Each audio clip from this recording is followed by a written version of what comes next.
special episode of the Tool Shed because the Tool Shed is a podcast, and I've got my podcast coach on having a conversation with us in this episode of the Tool Shed. His name is Ronsley Vaz. He is an awesome dude. Welcome to the podcast, the Tool Shed podcast. Sensei, how are you going? Yo, it's good to be here. How many episodes did it take for us to do this? This is the first take. We're one take wonders, very professional. No rehearsal needed. No, as in how many episodes have you published now? Right. This will be episode 38, I believe, something like that. That's of this podcast. Of course, the other podcast that's inside the Tool Shed, I just recorded 152 this morning. So, yeah, I can't wait to have you on the show because I was going to ask you a question about that podcast, and I realized maybe I should wait to have you on my podcast to ask that question. Absolutely. I want you to share with everybody your story, but before you do, I want to share how this came about, because we were both in in Taki Moore's coaching group. That's where we met, and I knew that you had a lot to do with podcasts, and you were kind of the podcast guru in that group. I was doing podcasts at the time, thought I knew what I was doing. Turns out I didn't. And then the most extraordinary thing happened. Maybe a couple of years ago, we had a conversation, and you said you should be teaching your builders how to do a podcast. And I said, Ronsley, don't be so ridiculous. What a stupid idea. Like, what sort of drugs are you on? We're not going to be able to get a builder to do a podcast. Couple of years later, we've got members all over the place doing podcasts. I always thought the podcast was an ancillary vehicle to help the business. And I can say unequivocally today, it is the single most important part of our business, the podcast, to as far as help getting information out there, but also getting more awareness about the business and about what we're doing in the industry. And it's just, I have an immense amount of respect and appreciation for everything that you've done for me, and I'm excited to be talking to you today. So your turn. Tell us a little bit about your backstory. How the hell did you end up involved in podcasts? Yeah, thanks, Mick. I appreciate. I'm so happy that it's worked out the way it has for you and your podcast and your business, because it's about consistency and making sure that you're regularly showing up and doing these, because it's the reps that count. So for me, maybe my story is important, but maybe it's not as important as the idea that I've seen most people struggle with putting their voice out there. Yeah. And if we step back and look at that, we realize that institutionally we're not taught how to say the things we want to say. We're not taught how to say things with it being okay for someone to challenge us on the things we say. And if we step back even further, I realize that my ancestors did not have the ability to be able to say whatever they wanted to say whenever they wanted to say it. So there's all these little underlying aspects about putting your voice out there and creating a podcast, and especially doing it around business, where you have such a huge emotional attachment to something that you've created, has been absolutely rewarding in this segment of my career.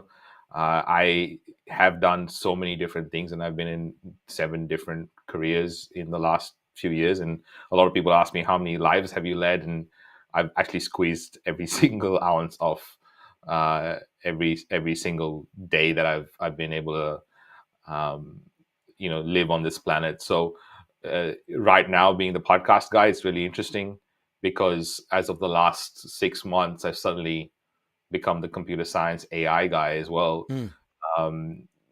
And it's really fascinating. So my story when it comes to podcasting was really starting a podcast because someone said it was a good idea, and then me regularly putting out an episode every Monday, Wednesday, and Friday. And then after a few weeks, I said to my wife, baby, I have only 50 listeners. That's a bit stupid. Like, out of all the episodes I put out, I have only 50 listeners. And that changed quite quickly with the reps, because in 4.5 months, I had 1 million listeners, and it was in the banner section of iTunes. And then I started the first podcasting conference in Australia, started the agency, did the TEDx talk that became a TED talk, followed by a 10-year deal with Amazon to upload to Audible in Australia. So it's been a really cool podcasting ride for sure. Yeah. I'm just thinking that the resistance that some people will have to do this, and I really want to see if we can explode some myths and some destructive thought processes around people that potentially could use a podcast as a valuable asset to contribute to their business. And the two things that I hear when I might suggest, why don't you think about a podcast? Because it is so powerful for your business, and it just doesn't matter what sort of business it is. And the two bits of feedback I get is no one would be interested in what I've got to say. And the second one is there are already too many podcasts. Like, who would listen because there are just so many podcasts? So what have you got to say about that? I mean, if you think it is or you think it's not, it's true, right? Right. And it's even more applicable here, because if you consider the amount of blog posts that get released or published every day, and if you consider the amount of YouTube video that's published every second or every minute, podcasts don't even come close to matching those kind of figures. So the second point is just an illusion, and I'm not really sure where that has come from, in the sense that people feel like there are more podcasts out there than YouTube videos. That's a bit weird. And also, so if you're considering all the different types of content that exists, the most underappreciated one, in the sense that the one with the least amount of competition, is podcasting. And it's also the only form of content that you can listen to while you're doing other things. And I have to sort of preface all this with the fact that we're in 2023, and podcasting now is definitely not just audio podcasting, it's audio and video podcasting. So when I say podcasting, I'm not really referring only to audio podcasts.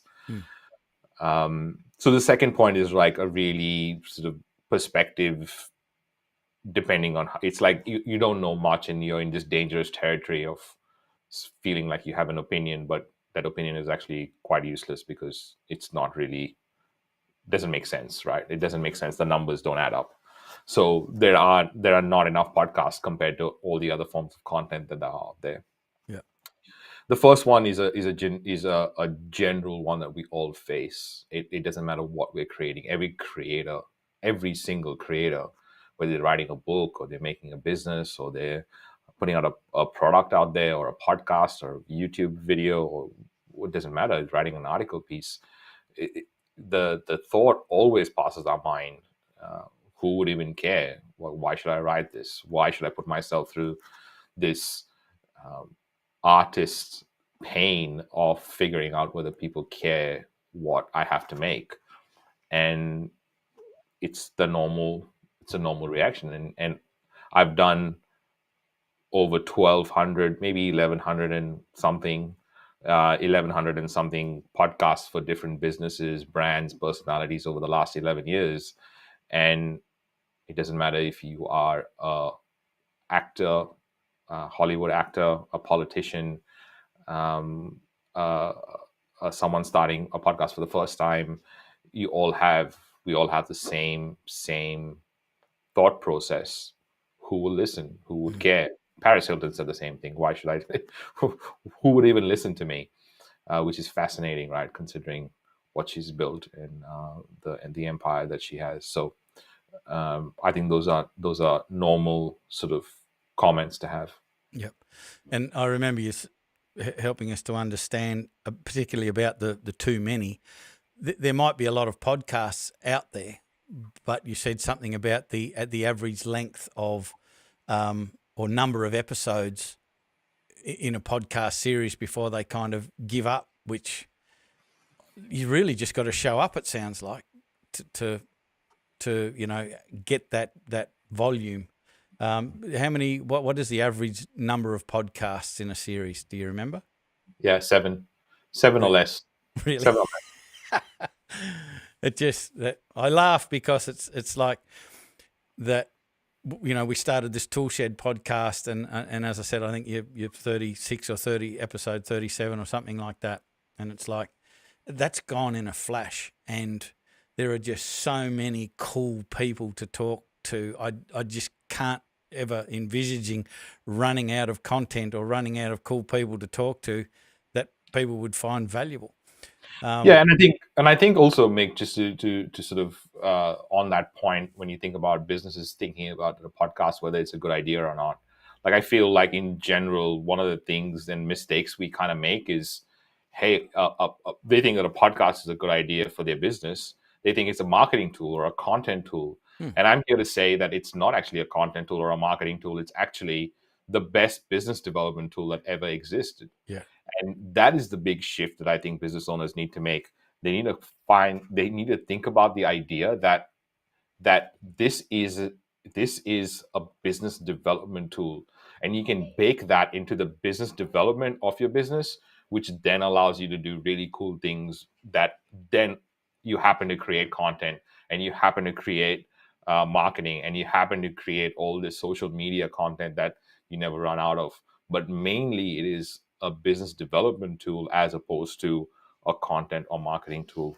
Yeah, I'd like to dive more deeply in that because I'm sort of you're preaching to the choir and going through the whole process of figuring out the purpose and direction and so forth of the podcast. It really gets you super clear on the direction of your business, the purpose of your business, the fears, frustrations, wants and aspirations of your ideal client. So you know what the attractive content is to talk about or to get people in to have discussions with. Just unpack the way that your podcast becomes a powerful business development tool, because you're 100% right, and it was such an eye opener. It just blew me away. Yeah, I mean, when you're thinking about your audience, you have a group of people that you care about or your business cares about, because your business solves meaningful problems for that person or that type of person. And if we step back a bit, we think, okay, there are a couple of layers here. The first layer is, a business owner starts this business and it's going well, and they need to start then having team, and need to start having operations, and they have marketing and they have recruitment, and they have all these different things that come into play that makes them spin all these plates. But and when all these things happen, the activity of business development gets put on the back burner.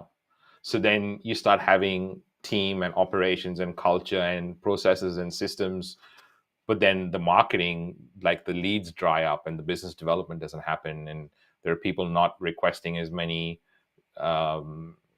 services from you anymore.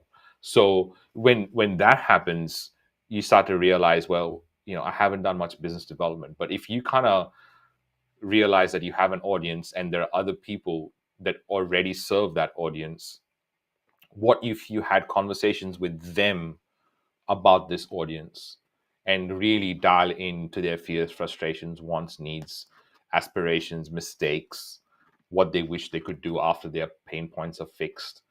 So if we can have conversations around this audience with the people that already serve them, then we're not only co-creating for this audience that we both have a vested interest in, we're also creating a relationship with someone that could potentially introduce us to our next clients that do different things to what we do, but serve the same audience. So there's no competitive overlap, and there's a win-win-win scenario all around. Yep. And that has been so true. And I just remember thinking, I should poke myself in the eye with a fork for not listening or taking so long to listen. That's something that you said a long time. it was just a pain in the butt for me to find guests to put on the original podcast. And in the end, it was just easier for me to talk by myself from my deep knowledge and turn it into a training session fundamentally. But what I was missing out on was exactly that. And since we've been doing the Toolshed podcast, I've been finding people that are wanting to contribute to the betterment of the building industry. And we don't have any competitive overlap. And we've made some really, really cool friends and connections and relationships. And we're just helping each other out. And we are contributing in a more meaningful way now, purely because of the podcast and those connections to the industry as a whole, rather than me as an island or a silo trying to improve the industry. Now we've got a bunch of people all, helping each other out, and it's just brilliant. You mentioned some time ago the reps. I want to talk about that, how important that is. But just to sort of wrap this part of it up, it's amazing sitting back, like a couple of our black belt members. One is a building designer, and they've got a podcast, and I've been listening to it, and it's fascinating stuff. And they're just talking about stuff that you wouldn't have thought about, but it's just awesome to know about if you're about to get into a building project.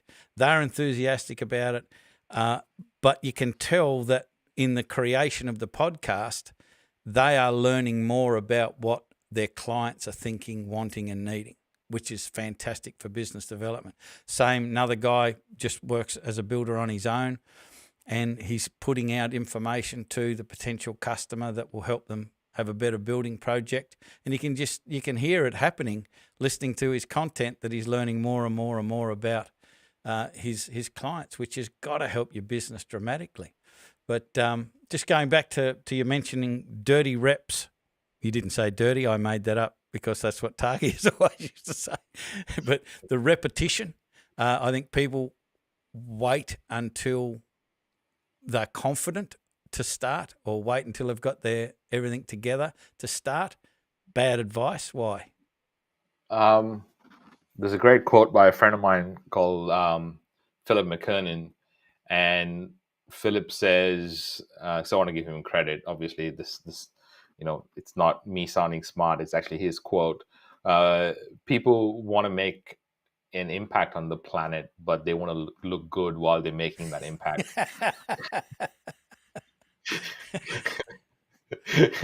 And it's so apt and so on point, because we have, especially in the first world, and I have this amazing opportunity to be able to see different sides of the planet and have the culture from one part and the culture from the other part, and merge them and take the best of both worlds and see each side differently depending on where I'm at. But especially in the first world, I think we forget how easy it is for us, and some of the problems that we make up are literally laughable, to be honest. Yeah. And when you think about when you think about the conversations we're having, this is like really, top of the hierarchy of needs sort of pyramid. There are people that are like literally trying to figure out where their next meal is going to come from, or rather, they're trying to figure out where their next meal for their family is going to come from, not even for themselves. So there's this crazy sort of dichotomy. But I think what we forget is the amount of reps. So if you look at your calendar, you can tell what you care about the most. And if you look at the calendar and you don't have any reps on business development, then that will suffer. If you look at the calendar and you have no time in the calendar to spend with your loved ones, then that will suffer. If you have no time to spend on yourself and your health and your body and your mental state and your physical state, then that will suffer. If you don't have time in the calendar to spend on your accounts, that will suffer. So it's all these reps that need to be done. And it's really important to know that rather than focus on the fact that you haven't achieved what you want to achieve, because we're always thinking that we don't have enough, just focus on whether you've done the reps to become the person that achieves those things. And that's why I think the reps are more important, because I have control over them. I don't really have control over whether the fact my book will become a bestseller or a New York Times bestseller. I do have control over the reps I do as a person who wants to become a New York Times bestseller. And the thing that always amuses me, particularly if someone's doing like a video podcast, starting up something like that, and they're going, I just want to get it right, and they get all bent out of shape about making it flow and looking good and all of that sort of stuff. And my thought immediately is, who's going to see it?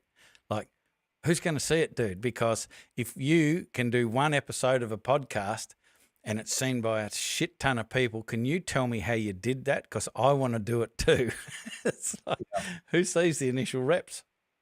But I think it's the unusual situation of the world today, and that's why I feel like a lot of people did not even get the information age, and the intelligence age is already here, and they're struggling with the idea of they're actually saying things like artificial intelligence is just a fad, maybe it'll not catch on. I'm like, are you hearing yourself? And and we've not even gotten the idea of how information is so easily available today that we don't know how to sift through the piles of information that's available. And it's really important to understand that after 1,500 odd interviews, am still in every interview learning to be a better interviewer. Like, I started this conversation about to ask you a question, forgetting that I was the guest of the show. You can take over. It's no issue. I really would like to, and I want to come back to the benefits of a podcast coach in a little while. But I'm fascinated, and I know you're absolutely fascinated with the artificial intelligence and where it's going, and how you can use it for business development and all sorts of things. So I don't even know what question to ask to get you started, other than what are you learning and what are you excited about in relation to AI and being able to use it as a business development tool right now? Yeah. Oh, thank you for giving me this stage Platform. to say this platform. So I'm one of the different ones that are talking about artificial intelligence, because I'm one of the few people, or probably one of the literally couple of people on the planet, who has a computer science and engineering degree, a master's of software engineering, as well as an entrepreneur and business acumen. So bringing them together is just like, I feel like I'm like Neo in the Matrix, and I wish you can all see what I see, and I wish you could understand what I understand. So I'm really, really excited about artificial intelligence, and I need everyone to understand a few things. Firstly, this is easily going to be the biggest conversation of our lifetime, artificial intelligence, because it is not search, it is not information, it is intelligence. So we are a carbon intelligence form, humans, and artificial intelligence is a silicon based artificial intelligence form. They can think already better than us. They can do a lot of the things that Yes. we are really bad at, and they can do it with better accuracy, better speed, better efficiency, better information, the ability to connect different pieces of information that we can't even remember to make those connections with is next level. So I need everyone to understand that it is not a fad. It is not going away. It is an evolution of life form.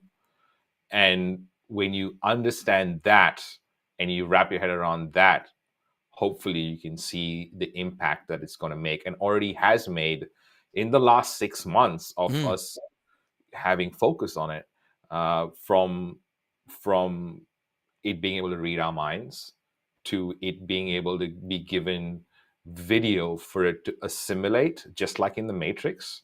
It's just like you plug it in, it'll assimilate the whole video, and then you can go, okay, now that you know all these videos, can you tell me this. Like, that is fascinating, right? To be able to let something do that. But not only, I'm talking about artificial intelligence in the sense that it can make connections and it can do your thinking for you. When I first started business in this form, where having, figuring out who your clients were, what their pains are, what their aspirations are, it took me ages to do that research and put that together. Now it's like a few seconds to be able to do that research and get that kind of information and stress test it against something. And I feel like we have to understand that every morning that the humans are waking up, we are realizing that the definition of intelligence has changed overnight because the machines haven't slept. Yeah. And there are physics equations that we've believed to be true all this while that are proving to not be true, including the most famous one about time being linear. We are very convinced right now that time is not linear, and there is a multiverse that exists, and we have quantum computers to prove that. So we are going into a realm right now that logic seems to break down, Yeah. which is super interesting and super fascinating because computers are built on logic. Yeah. And artificial intelligence to me is it's like a drum solo at a rock concert. Like, it's going to happen and there's nothing you can do about it. You can't stop it. But there are some things that you just hear conversations. People are concerned. People are worried.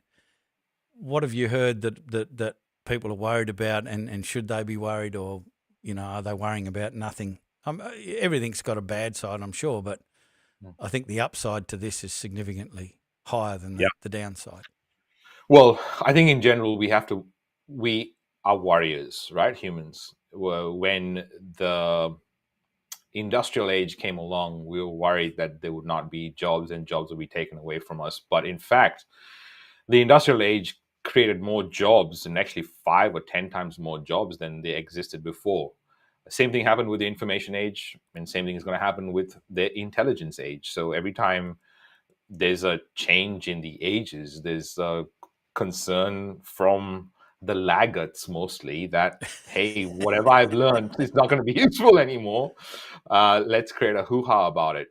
So that's one side of the equation. The other side of the equation is what is going to happen when computers or artificial intelligence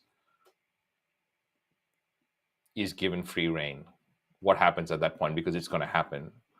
And if we look back, I think they're calling it ethics of AI. And here's the thing that's really, really funny and ironic is that we don't have the best track record with ethics. No, ourselves. Ourselves.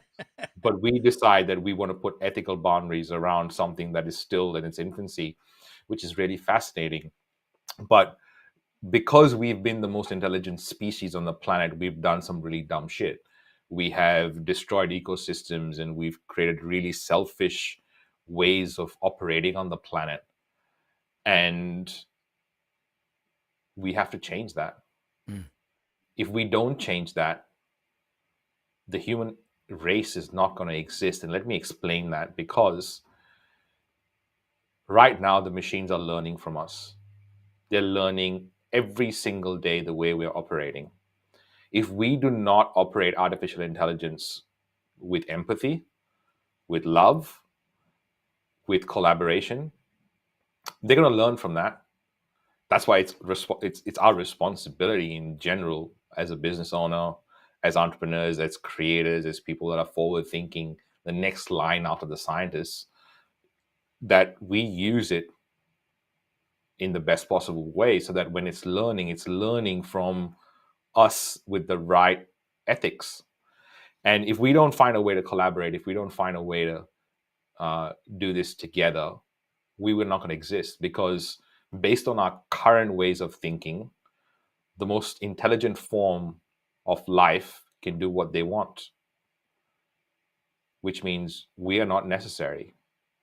At some point, we are not necessary. At some point, we are the ones that are creating the biggest problems on the planet. So from that angle, yes, we have to be worried. It's a bit like I'm saying, it's the biggest conversation of our lifetime. From that point of view, we have to be worried, but also from that point of view, we can be worried and not be responsible and just kind of be worried and gossip about it, or we can be worried and do something about it and use artificial intelligence with empathy, start to learn more about it, start to understand where it plays a role, start to understand how you play a role in what it's learning. And that's probably the step that we're at right now. And so people listening to what you're saying, I expect there's going to be a couple of different responses to that. A few responses are what does that look like for me to be contributing in a positive way to encourage the most beneficial outcome through this? What does that look like? And then, of course, the other response is, I don't want to know about it. Yeah, I mean, you don't know about it, don't know about it. That's, your prerogative. But if you do want to know about it, you want to do something different, is that you start thinking more collaboratively. So when you're using artificial intelligence, you're asking it to do collaborative, empathy-based work. So you're not saying, look at my competitors, let me find a way to destroy them, or like let me create a landing page that creates this false source of urgency, or that forces someone who doesn't have enough money to buy my stuff. So all those things are basically up to you, and how you treat artificial intelligence is how it's going to learn from you, and how it's going to take examples of how you're trying to solve meaningful problems. It'll hopefully take that as an example of how it's going to solve meaningful problems going forward. The most obvious question, because of the topics we've spoken about since the start of this conversation, is, do you have a podcast on AI? Yeah, it's coming. What's it called? Tell us about it. Yeah, I mean, initially, good that you brought it up, because I think you can see that despite having so many podcasts, doing so many podcasts for so many people, having the first podcasting conference in Australia, doing it for 9 years, and being involved in this audio world for 11 years, it's still a process to start a podcast, because the best thing about a podcast is that it's easy to do. The worst thing about a podcast is that it's easy to do. So the first round of the podcast was called AI Geeks. And I was going to call it AI Geeks, and kind of because I was referring to my audience as AI Geeks, which I still do. And we have a whole Discord community of AI Geeks because of the things that I have created and released over the last few months. So I was going to call it AI Geeks, the podcast. But then I had a change of heart, because I had a conversation and did some testing and had a conversation with people who I genuinely wanted to help. And the people that I really want to help are the artists who are really good at their craft, the technicians that are really awesome at what they do, but they don't know how to business. So those are my people. If they're really good at what they do, then I can use artificial intelligence and augment their capabilities by giving them business intelligence using artificial intelligence, which allows them to be really powerful, like turn up as a technician with superpowers, really. So I was having this conversation with people like that, and they were like, geeks, I don't know whether I feel like I belong. So then it has changed now, and we're redoing a lot of the artwork, and even the intros and outros were already done. So we're redoing that. And it's now called My AI Love Affair. Nice. How I stopped being married to working long hours. And it's going to be shorter episodes. It's going to be a YouTube channel. And the plan is to release 3 episodes a week. So Monday, Wednesday, Friday. And it's going to be an interesting experiment. We'll see how we go. But there's a lot of things to comment on. There's a lot of things that, unfortunately, business owners are learning. Like, they're learning Canva and then teaching other people to use Canva. And people are learning ChatGPT and kind of teaching other people to use ChatGPT and are saying all the wrong shit. Yeah. And these are like really credible people. Like, I'm turning up at conferences, and some really credible marketers that have spoken just before me are saying really wrong things. And I want to correct this whole idea of what's going on right now, and allow us to have a consistent journalistic source of information when it comes to artificial intelligence. Yeah. I just wrote down a phrase that you used then. I don't know whether you meant to use it, but if you did, I want to steal it because I love it. Because you were talking about the artists that were really good at their craft, but they, open quotes, don't know how to business, close quotes. I've never heard that before, and it's wicked. They don't know how to business. Did you come Yep. up with that? Yep. And I say it often. I mean, I say it often because it is the artists that don't know how to business and the businesses that don't know how to artist. Yeah. Right. And you have the business owners that are only thinking about bottom line. They're only thinking about profit. They're only thinking about revenue. They're only thinking about how can I make a quick buck. They are really, really bad at creation, at artistry. Therefore they steal, unfortunately, and because they want to come up with the next thing. And then the artists feel like they don't know how to business, and no one appreciates their work, and they don't know how to put themselves out there and be appreciated, and they don't know how to sustain their art through business. And it's been literally my entrepreneurial career's work, literally, because I'm an artist that had to learn how to business the hard way, because my first business left me with $478,000 of debt. So It's just money. It's in your rearview mirror now. it is. Now, just to wrap this up, Dan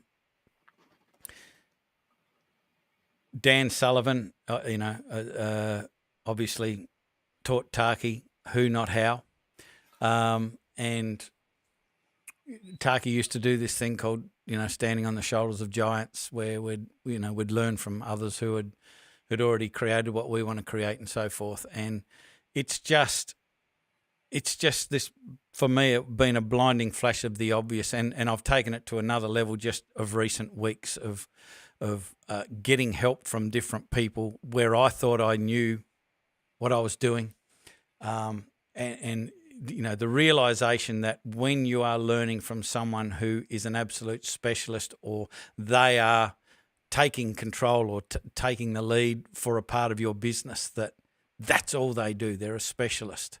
It takes everything to a whole new level, and rather than trying to be everything to all people. So I want to know from you, what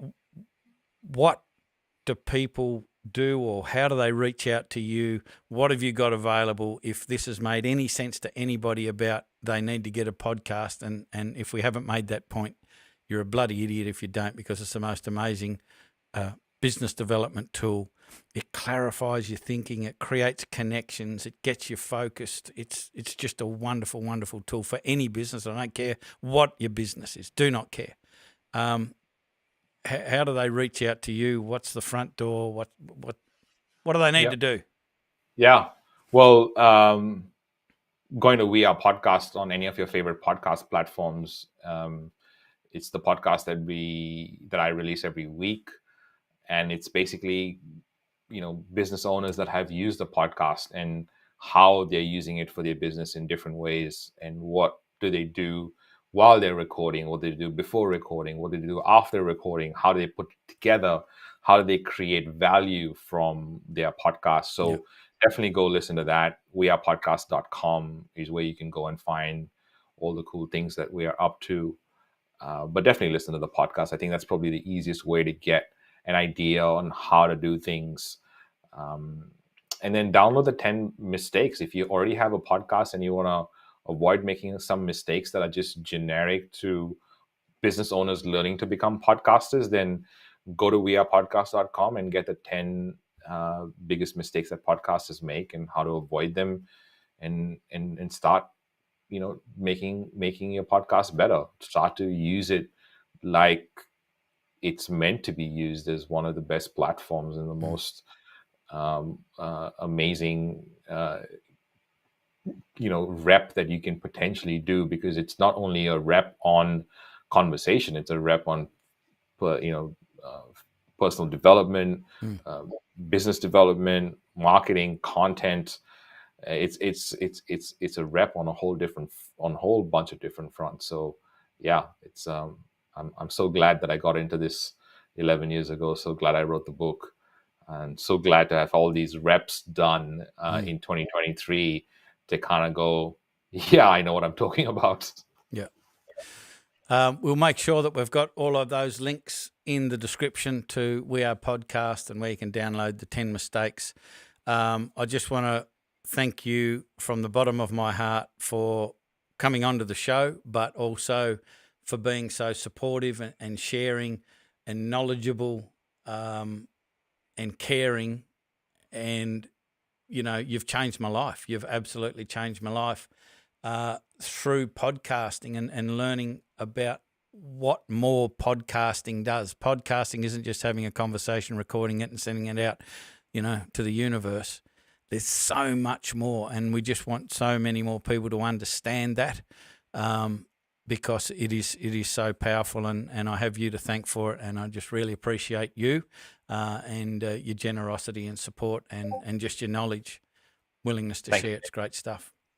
Thank you, Mick. Thank you for having me. This has been really cool to even to see you use it the way you're using it and get the results is like amazing. So thank you for having me. Thank you, Ronsley. Thank you for listening to this episode of The Tool Shed. We'll be back again with another episode. Make sure you jump onto the links that are in the description, wearepodcast.com. Download the mistakes, listen to the podcast, get your own podcast, come back here, tell us about it, what you're doing. We just love to hear about it, and it will be one of the best decisions that you've ever made for your business. It really is worthwhile. We've seen it so many times now, and I was the biggest skeptic out of the lot. So, if I'm thinking the way that I'm thinking now, I can only imagine what you'll do if you're enthusiastic and have a crack at this. It will really make a massive difference. Look forward to hearing about it in the future. I'm Mick Hawes from Builders Business Black Belt. This has been the Tool Shed podcast. That is all. I'm out. Bye for now.